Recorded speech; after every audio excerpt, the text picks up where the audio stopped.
Welcome to Mathematics with Suleiman, and in this particular video I'm going to discuss linear functions and their inverses. So welcome to our topic for today, linear functions and their inverses. The graphs of a function and its inverses. Now the following sketch shows the graphs of the f of x equals to 2x minus 4 and its inverse x plus 4 over 2. Now how do we get the inverse? Well, if you take the original f of x equals to 2x minus 4 and replace x with y and y with x, and then make y again the subject, then you will notice you end up with x plus 4 over 2. If you look at the two graphs then you'll notice that in each point or coordinate, x and y switch its values, except the point 4 and 4, which of course a switching cannot take place there.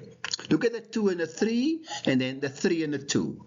Negative 2 and 1, 1 and negative 2. So they just swap. And you'll notice that both those graphs are symmetrical to that dotted line y equals to x. And that line is called the line of symmetry. So take note of the following. The graphs of f and its inverse are symmetrical to each other in the line y equals to x. For every point A and B on f, there is a point B and A on the inverse. The x-intercept of f and the y-intercept of the inverse have the same value. The y-intercept of f and the x-intercept of the inverse have the same value. And the graphs of f and its inverse and y equals to x all intersect at the same points. Now these principles apply for the graphs of any function and its inverses. Right, let's look at our first example. Given the function the f of x equals to negative 3x plus 3, you must determine the equation of its inverse. So remember now, the f of x can be replaced by y. So you have y equals to minus 3x plus 3. Then you swap y with x and x with y to get the inverse. Once you've done that, then of course you make 3y the subject and then divide by 3. So you can end up with y equals to negative x plus 3 over 3. And that is then the inverse equation of the original f of x. Right, and question B, now you must sketch the graphs of f and its inverse on the same set of axes and show the line of symmetry. Right, so for f, x-intercept, of course you make y 0, then you get 0 equals to minus 3x plus 3, so x is therefore 1. And of course, for the inverse is x-intercept, again you make y 0, and you get an x equals to 3.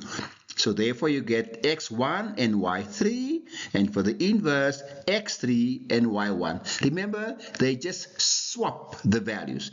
And of course, the line of symmetry will run through the point and the origin where the two graphs intercept, and that is your dotted line, the line y equals to x. So question C, determine the coordinates of the point of intersection between f and its inverse. Now, there's two ways of doing it. Is either we take both equations and do it simultaneously, or we just use the one equation and then we use the straight lines equation. That makes it so much easier. So if we're going to use minus 3x plus 3 equals to x, then that means it is where the function is equal to the asymptote. So therefore you get x a 3/4, put it back into the equation, and you get y a 3/4. It is usually easier to solve a function and y equals to x, the x of symmetry, simultaneously than the function and its inverse. It takes a bit longer. So remember, a function is its inverse and the line y equals to x all intersect at the same point.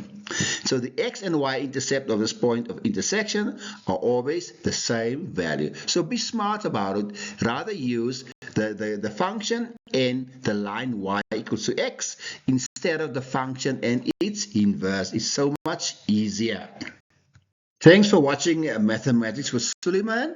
In this video, I've done linear functions and its inverses. So please don't forget to share, like, and subscribe, because subscription is free and it will make it easier for me to produce more similar videos.